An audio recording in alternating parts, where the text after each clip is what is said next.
Hello everyone. Today we will learn one more test on applied non-parametric statistics in order to making inference about the difference between two location parameters by using median test. This test covered several procedures that are appropriate for making inference about a population on the data of two independent samples taken from that population. At the end of the lesson, students should be able to make inference about the difference between two locations by using median test. Median test is the simplest and most widely procedures for testing the null hypothesis of two populations that have the same median. Only two-sided alternative will be discussed. The median test may also use with one-sided alternative, but the procedure seems complicated. Therefore, it will not be discussed in this lesson. There are 6 assumptions for median test.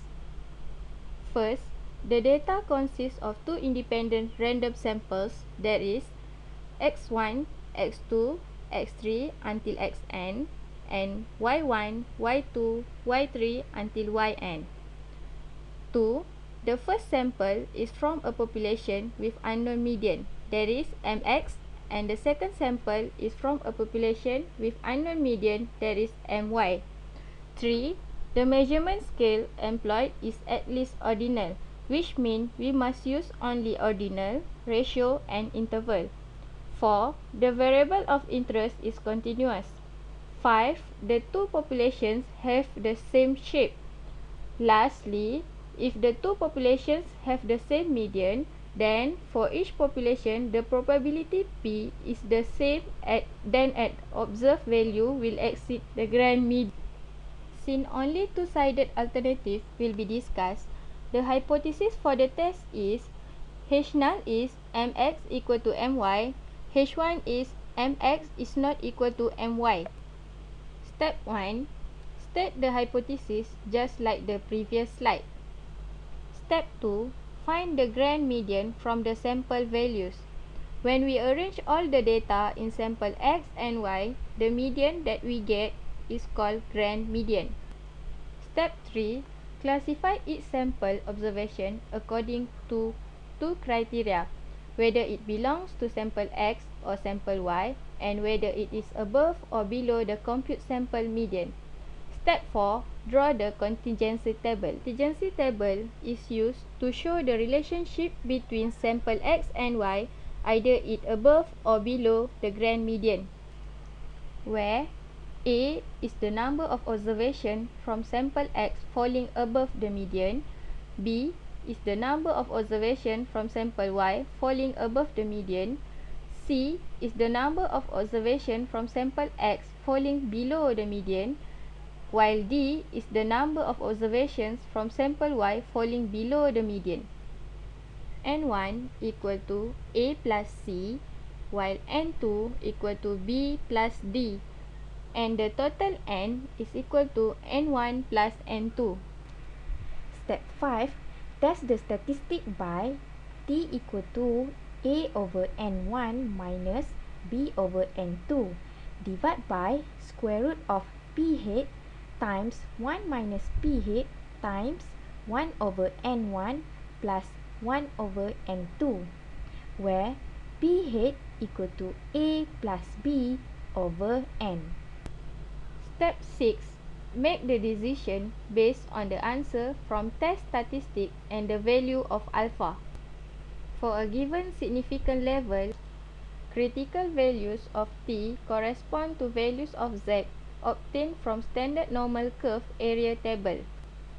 When T is equal to or exceeds Z or is smaller than or equal to negative Z, reject the H null. Step 7. Make conclusion. Claim at H null. If we reject H null, there is enough evidence to reject the claim. If we do not reject H null, there is not enough evidence to reject the claim. While claim at H1, if we reject H null, there is enough evidence to support the claim. If we do not reject H null, there is not enough evidence to support the claim. Example, based on example 3.1 in Wayne W. Daniel textbook in page 86. Russell report the stroke index values shown in table 3.2 for patients admitted to the myocardial infarction research unit of a university hospital. We wish to know whether this data provides sufficient evidence to indicate that the medians of the two populations represented by the sample data are different. Let alpha equal to 0.05. Table 3.2 show stroke index values milliliters for patients admitted to the myocardial infarction research unit of a university hospital. Let anterior transmural infarction and anterior necrosis as sample X, while interior transmural infarction and interior necrosis as sample Y.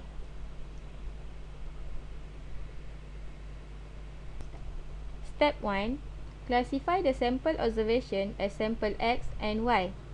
The hypothesis for this case, H0 is mx equal to my, while H1 is mx is not equal to my.